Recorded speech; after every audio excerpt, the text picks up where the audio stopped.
Rising line ஆபரேஷனுக்கு எதிராக ஈரானுடைய true promise 1 அல்ல 2 அல்ல 3 தான் வெற்றி அடைஞ்சிருக்கு. 2 தாக்குதல் பெரிய அளவில் ஈரானுக்கு சக்சஸ் கொடுக்கல. பட் 3வது முறையாக நடத்தி இருக்கக்கூடிய தாக்குதல் அமெரிக்காவினுடைய F-35 சுட்டு வீழ்த்தி இருக்கு. 1 அல்ல 2. இது மட்டும் கிடையாது, ஹவுதிகளும் இப்போ இந்த போரில் இணைஞ்சிருக்காங்க. எல்லாத்தையும் தாண்டி ஈரான் இதை பிராந்திய போராக மாற்றுவதற்கான முயற்சியில் ஈடுபடும். ஏன் அப்படின்னு கேட்டால் ட்ரம்பினுடைய அறிவிப்பு அந்த மாதிரி இருக்கு. அப்படி ட்ரம்ப் என்ன சொல்லியிருக்காரு, அதோடு சேர்த்து உலகின் பல்வேறு நாடுகள் ஈரானுக்கு ஆதரவாக இஸ்ரேலுக்கு ஆதரவாக என்னென்ன விஷயங்களை பதிவு செஞ்சிருக்காங்க, ரஷ்யா இஸ்ரேலுடைய கோரிக்கையை நிராகரிச்சிருக்கு உள்ளிட்ட ஏகப்பட்ட விஷயங்களோடு சேர்த்து இஸ்ரேலுடைய மக்கள் பதுங்கு குழிகளை நோக்கி ஓடுவதற்கு பின்னாடி இருக்கக்கூடிய ரகசியங்கள் என்ன, மீசேல மண்ணுபட்டாலும் ஊர் உலகத்துக்கு சொல்லக்கூடாதுங்கிற கதையா இஸ்ரேல் வாங்கி இருக்கக்கூடிய அடியை தான் இப்போ தோலை உரிச்சு தொங்க போட்டு உலக மக்களுக்கு வெட்ட வெளிச்சமா காட்ட போறோம். வாங்க பார்க்கலாம் உறவுகளே, இது பிரசாத் சிக்னேச்சர். நீங்க நம்ம சேனலுக்கு விளம்பரம் கொடுக்க விருப்பப்பட்டீங்கன்னா 9444935924 இந்த நம்பருக்கு கான்டாக்ட் பண்ணுங்க. நீங்க ஒரு ஜேர்னலிஸ்டா இல்ல நியூஸ் ரீடரா வரணும்னு ஆசைப்படுறீங்களா? அப்படின்னா இது உங்களுக்கான பெரிய வாய்ப்பு. ஒரு பெரிய இலக்கோட அதற்கான முதல் படிக்கட்டு தான் இந்த பயிற்சி பட்டறை. தியரிட்டிக்கல் அண்ட் பிராக்டிக்கல் கிளாஸினுடைய முடிவுல சர்டிபிகேட்டும் கொடுக்கப்படும். தொடர்புக்கு 9444935924 என் நம்பருக்கு கான்டாக்ட் பண்ணுங்க.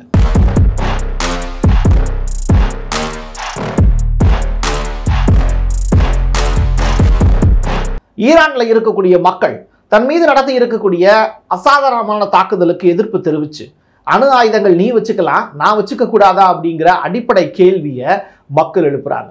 சிவப்பு கொடி ஏந்தி அவங்க நடத்தி இருக்கக்கூடிய போராட்டம் அப்படிங்கிறது ஈரான்ல 1979 நடந்த இஸ்லாமிக் ரெவல்யூஷன் மாதிரி ஒரு மிக நீண்ட போராட்டமாக இருக்கு. மக்கள் தன்னெழுச்சியாக நடத்தி வரக்கூடிய இந்த போராட்டம்ங்கிறது கம்யூனிவர்களுக்கு கிடைத்த மிகப்பெரிய வெற்றி.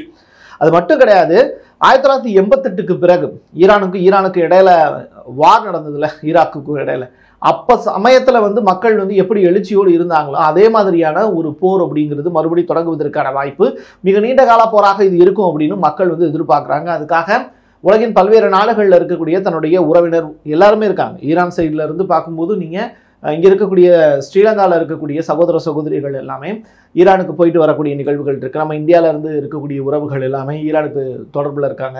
இப்படி உலகளாவிய தொடர்பு இருக்கக்கூடிய ஈரான் நாடு அதனுடைய மக்களை இப்போது பெரிய அளவில் பூஸ்டப் பண்ணியிருக்காங்க. மக்களும் தன்னெழுச்சியாக போராட்டம் நடத்தி வருவது உலக நாடுகளை ஷாக்காக வச்சிருக்கு. மக்களுக்காக தான் இந்த போர் அப்படிங்கிறதையே ஈரான் இப்போ கொண்டு நிப்பாட்டிட்டாங்க. ஒரு வகையில் கம்யூனிவர்களுக்கு சக்ஸஸ் தான் இது. ஹார்ம்ஸ் ஜலசந்தி இங்கே நடக்கக்கூடிய வணிகம் அப்படிங்கிறது முற்றிலுமாக உலக நாடுகளுக்கு இது ஒரு பெரிய தலைவலி. வணிகம் அப்படிங்கிறது முற்றிலுமாக முடக்கப்பட்டுவிடும். ஈரானை நம்பி தான் இந்த எண்ணெய் போக்குவரத்து இதெல்லாம் அவங்களை நம்பி தான் இருக்குது. கச்சா எண்ணெயினுடைய ஏற்றம் அப்படிங்கிறது உலகளாவிய அளவில் 9% உயர்ந்திருக்கு. இனிமேல் நம்முடைய பெட்ரோல் பங்குகளையும் நம்ம 100 ரூபாய்க்கு போடக்கூடிய 1 லிட்டர் பெட்ரோல் விலைங்கிறது இனிமேல் 105 ரூபாயாக மாறுவதற்கான வாய்ப்புகளும் இருக்குது. எது எப்படியாக இருந்தாலும் கச்சா எண்ணெயினுடைய விலை அதிகரிப்பு அப்படிங்கிறது இந்த ஈரான் இஸ்ரேல் போர் நடக்கிறதுனால அதிகமான அளவில் உயரும் அப்படின்னு சொல்கிறாங்க. இஸ்ரேல் தன்னுடைய நாட்டு மக்களுக்கு ரெட் அலர்ட் கொடுத்துருக்காங்க. அதனால் பதுங்கு குழிகளை நோக்கி இஸ்ரேலுடைய மக்கள் போயிருக்காங்க. ஆனால் யூதர்களை பொறுத்தளவில் ஒரே ஒரு விஷயம் நீங்கள் நல்லா தெளிவாக புரிஞ்சுக்கோங்க. அவங்களிடத்துல இருக்கக்கூடிய ஒற்றுமை அப்படிங்கிறது சாக போகிற நேரத்தில் கூட ஒருத்தனுக்கு ஒருத்தன் தெரியாதவனாக கூட இருப்பான். ஆனால் அவன் யூதன் அப்படின்னு தெரிஞ்சிருச்சு அப்படின்னா அவனுக்காக இவன் என்னன்னாலும் செய்வான். உசுரை கொடுக்க மாட்டான், ஆனால் உசுரை தவிர மீதி இருக்கக்கூடிய எல்லா விஷயங்களையும் பகிர்ந்து அளிக்கக்கூடிய ஒரு மனப்பக்குவம் உடையவர்கள் தான் இந்த யூதர்கள். எதை கொடுத்தாவது வாழ்ந்துடணும் அப்படிங்கிறதுல மட்டும் தெளிவாக இருப்பாங்க. அவங்களுக்கு வேணுங்கிறது எது அப்படிங்கிறத தெளிவாக அவங்க சிந்திச்சு ஒரு சின்ன சின்ன கூட்டமாக வெவ்வேறு நாடுகளில் பதுங்கி இருந்து உலகின் பல்வேறு நாடுகளுக்கு எதிராக சதி செய்து எப்படியாவது சர்வைவல் ஆஃப் ஃபிட்டஸ்ட் அப்படிங்கிற அந்த வார்த்தைக்கு எடுத்துக்காட்டமாக வாழ்பவர்கள் தான் இந்த யூதர்கள். அப்படிப்பட்டவங்க பதுங்கு குழிக்குள்ளே போய் அங்கே இருக்கக்கூடிய அண்டர் கிரவுண்டில் இருக்கக்கூடிய அந்த இடங்கள்லாம் ஹாஸ்பிட்டல் உள்ளிட்ட விஷயங்கள்லாம் செஞ்சு பார்த்துட்டு இருக்காங்க. ப்ராக்டிக்கல் ட்ரையல் பண்ணிக்கிட்டு இருக்காங்க. அது மட்டும் இல்லை, அவங்களுடைய யூத பாடல்களை டைரெக்டாக பாடுறாங்க.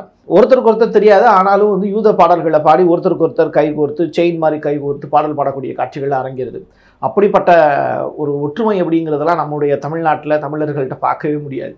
அவன்கிட்ட வாங்கி நம்மெல்லாம் எப்படி சொல்கிறது, அந்த ஒற்றுமையை பார்த்து இங்கே இருக்கக்கூடியவன் ஏன் இவ்வளவு தூரம் மோசமாக நம்மளாம் பிரிஞ்சு கிடக்கும் சாதி ரீதியாகவும் இன ரீதியாகவும் அப்படின்னு சொல்லிட்டு யோசிச்சு பார்க்கும்போது மனசு உண்மையிலே வருத்தமாக இருக்குது.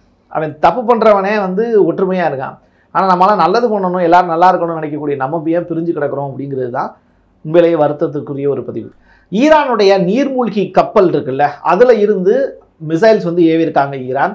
இதில் 2 முறை தோல்வி கிடைச்சது. 3வது முறையாக டெல்லவிவ் வரைக்குமே அதனுடைய தாக்கம் அப்படிங்கிறது இருந்தது. குறிப்பாக வந்து இஸ்ரேலுடைய அணு ஆயுத கிடங்குகள் இருக்குல்ல, அந்த கிடங்குகளில் அது முக்கியமான பேர் சொல்லும்போது டிமோனா அப்படிங்கிறாங்க. அந்த இடத்துல வந்து ஒரு பெரிய அட்டாக்கை வந்து ஈரான் நடத்தி காமிச்சிருக்கு. இதில் இஸ்ரேலுக்கு பெரிய சேதம்ங்கிறாங்க.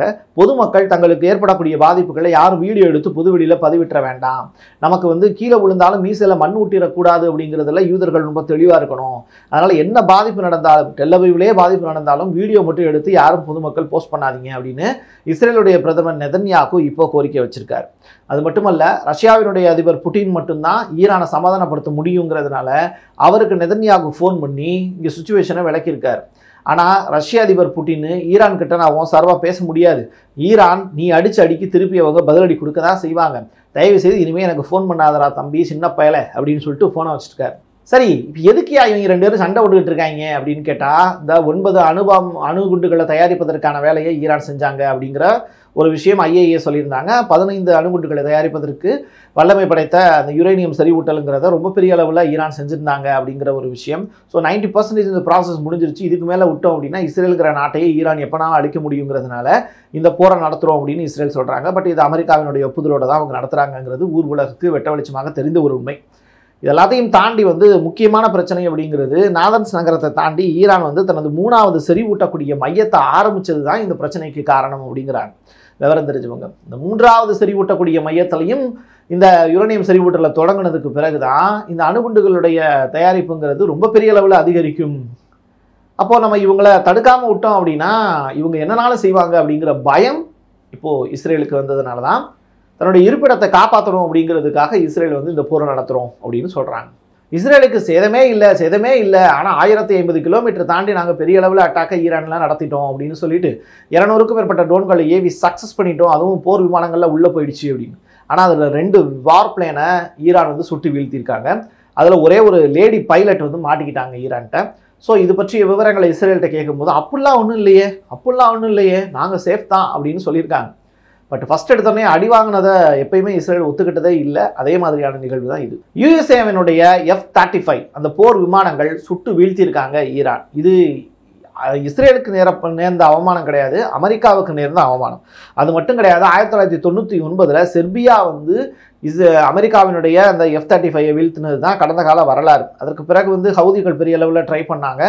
ஆனால் வந்து இந்த MQ-9 ரீப்பரை மட்டும் பெரிய அளவில் அவங்க அட்டாக் பண்ண நிகழ்வுகளை நம்ம பார்த்துருப்போம் ஹவுதிகள். ஆனால் F-35 வந்து வீழ்த்தக்கூடிய அளவுக்கு வந்து ஈரான்கிட்ட வந்து ஸ்டெமினா இருக்குது அப்படிங்கிறத இப்போ ப்ரூவ் பண்ணி காமிச்சிருக்காங்க. ஸோ நொறுங்கி அவங்க அந்த F-35 கீழே விழக்கூடிய காட்சிகள்லாம் ரொம்ப பார்க்குறதுக்கு ரொம்ப அட்டகாசமாக இருக்குது. ஈரான் ஒரு வகையில் வந்து தன்னிறைவு பெற்ற நாடு அப்படிங்கிறத இப்போ ப்ரூவ் பண்ணியிருக்காங்க. என்ன மீடியாக்களுடைய சப்போர்ட்டுங்கிறது ஈரான்கிட்ட இல்லை, அது ஒன்று தான் அவங்களோட மைனஸ். ட்ரம்ப் ஓப்பன் ஸ்டேட்மெண்ட்டாக சொல்லிட்டாரு, நீ கையெழுத்து போடு, அணு ஆயுதம் தயாரிக்க மாட்டேங்கிற இடத்துல கையெழுத்து போடு, நீ மஸ்கட்டில் பேச்சுவார்த்தை நடந்தாலும் சரி, ஓமனில் பேச்சுவார்த்தை நடந்தாலும் சரி, கையெழுத்து போடு, நான் அவனை விட்டுறேன். இஸ்ரேல் எங்களுடைய அனுமதியோட தான் போர் பண்ணுது, அவங்களுக்கு நாங்கள் ஆயுதங்கள் கொடுத்து உதவுவோன்னு இப்போ ஓப்பன் ஸ்டேட்மெண்ட்டாக ட்ரம்ப் சொல்லியிருக்காரு. இது ஒரு புறமாச்சா? இதை கேட்ட கம்பெனி சும்மா இருப்பாரா? அவர் என்ன சொல்கிறாரு, இனிமேல் வந்து அமெரிக்காவோட இந்த பேச்சுவார்த்தைங்கிறதுக்கு இடம் கிடையாது, இனிமேல் வந்து பேச்செல்லாம் வீச்சு மட்டும்தான் அப்படின்னு வந்து கமினி அவர்களும் சொல்லியிருக்காரு. அது மட்டும் கிடையாது, இஸ்ரேலுக்கு உதவக்கூடிய நாடுகள் இருக்குல்ல, எங்களோட பிராந்தியத்துக்கு பக்கத்தில் இருக்கக்கூடிய நாடுகள், அவங்களையும் இனிமேல் நாங்கள் எதிரியாக தான் நினைக்க போகிறோம், உங்கள் மீதும் தாக்குதல் நடத்தப்படும் அப்படிங்கிற எச்சரிக்கையை இப்போ ஈரான் சைடில் இருந்து IRGC ரிப்போர்ட்டாக ஃபைல் பண்ணியிருக்காங்க. எது எப்படியாக இருந்தாலும் அடுத்தடுத்து கிடைக்கக்கூடிய தகவல்கள் வந்து ரொம்ப ஆச்சரியப்படத்தக்க வகையில் இருக்குது. இஸ்ரேல் ஃபஸ்ட்டு ஜெயிச்சு மாதிரி போயிட்டு இருந்தாங்க, டக்குன்னு வந்து இப்போ ஈரான் வந்து டாமினேட் பண்ணிட்டாங்க. உடனே கதறிக்கிட்டு ரஷ்யா கிட்ட இஸ்ரேல் போயிருக்காங்க, அமெரிக்கா உதவி செஞ்சுக்கிட்டு இருக்குங்கிறது ஓப்பன் ஸ்டேட்மெண்ட்டாக ஆரம்பிச்சிருக்காங்க. இனிமேல் நடக்கக்கூடிய நிகழ்வுகளை அடுத்தடுத்து நம்மளும் சொல்லுவோம். ஏன்னா என் கையெழுத்து என் மக்களுக்கான உறவுகளே. வீடு ஒரு பதிவில் சந்திக்கலாம். நன்றி, வணக்கம். நீங்கள் நம்ம சேனலுக்கு விளம்பரம் கொடுக்க விருப்பப்பட்டீங்கன்னா 9444935924 இந்த நம்பருக்கு கான்டாக்ட் பண்ணுங்கள்.